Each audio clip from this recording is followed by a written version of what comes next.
আসসালামু আলাইকুম ভাই। ওয়ালাইকুম আসসালাম। ভাই রোজা রাখছি তো, রোদে মাথা ঘুরে পড়ে গেছি, আজকে কামে যাইতে পারি নাই ভাই। আমি দিন আনে দিন খাই তো, আজকে যদি বাসায় চাল না নিয়ে যাই আমার বউ পোলা আবার না খায় থাকবো ভাই।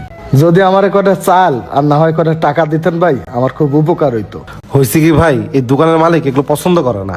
আপনার একটা কাজ করেন, ওই যে দোকানটা দেখছেন না, ওই দোকানে যান। আপনাকে চাল না, চালের বস্তাও দিতে পারে। যান ওই দোকানে যান। আচ্ছা ঠিক হ্যাঁ, আছে ভাই। যান। কি ব্যাপার ভাই, আপনি মিথ্যা কথা কইলেন কে? আপনিই তো এই দোকানের মালিক। হেও মুসলিম, আপনিও মুসলিম। কয়টা চাল দিলে ভাই তারে কি হইতো? আপনি পাঠাইলেন এক হিন্দু লোকের দোকানে, সে কি রোজা ইফতার এগুলা কিছু বোঝে? সে তো সাহায্য নাও করতে পারে, বেচারা রোজা ছিল, আপনার সাহায্য করা উচিত ছিল। আরে ও হিন্দু দেখে তোর দোকানে পাঠাইছি। দেখ করে বসে বসে খালি মজা নেই, বুঝছ নাই? দেখ। তারপরও ভাই গরিব মানুষকে নিয়ে মজা করা ঠিক না। দাদা ভালো আছেন?